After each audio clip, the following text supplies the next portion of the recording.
Hi friends, எனக்கு ரொம்ப நாளாக ஆசை இது எப்படி செய்யுதுன்னு தெரியாமல் இருந்தேன். இன்றைக்கி நான் கண்டுபிடிச்சி எப்படியோ செஞ்சிட்டேன். இது பேன் கேக்னு சொல்லுவாங்க. தேங்காயில் சீனி காய்ச்சி இந்த பேன் கேக் செய்வாங்க. அருமையாக சூப்பராக இருக்கும். நான் இன்றைய பெஸ்ட் டைம் தான் இது செஞ்சது. சரியா, நான் இதுக்கு பெரிய வீடியோ போடல, சும்மா ஒரு இதுக்கு மட்டும் தான் எடுத்தேன். சரியா, இந்த மாதிரி மாவை கரைச்சி முட்டையை ஒன்று உடச்சி வச்சு மாவை கரைச்சிட்டு சரியா தோசைமே ஊற்றி கொண்டு அதுக்கு பிறகு அது தோசை மாவு ஊற்றினதை சூடு ஆறத்துக்குமா தேங்காய் சுண்டின தேங்காய் இதில் போட்டு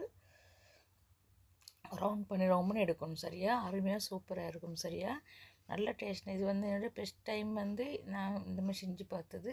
ஆனால் அருமையாக சூப்பராக இருக்குது. பாருங்கள், இதே மாதிரி நீங்களும் செஞ்சு பாருங்கள். சாய் குடிக்கிறதுக்கு சூப்பரான ஒரு ஈவினிங் ஃபுட்டு. சரியா, ரொம்ப அருமையான எனக்கு ரொம்ப ரொம்ப பிடிக்கும். நான் பைசா கொடுத்து வாங்கி சாப்பிடுவேன் இது.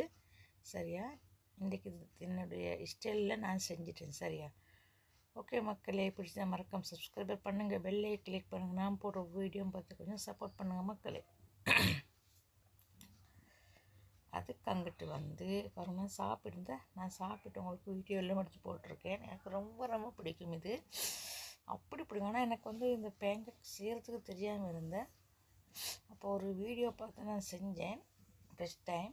சரி, அதே மாதிரி இது குடிச்சிட்டு நான் சாப்பிட்டு குடிக்கிறதுக்கு ஒரு ஆரஞ்சு ஜூஸ் அடிச்சுக்கொண்டேன். சரியா, பாருங்கள், ஆரஞ்சு ஜூஸ் இது நல்ல விட்டமின், உடம்புக்கு நல்லா அதனால் விட்டமின் ஜூஸு ஆரஞ்சு ஜூஸு அடிச்சிட்டேன். சரியா, இதுதான் என்னுடைய இன்றைக்கி நோன்பு துறக்க சாப்பாடு.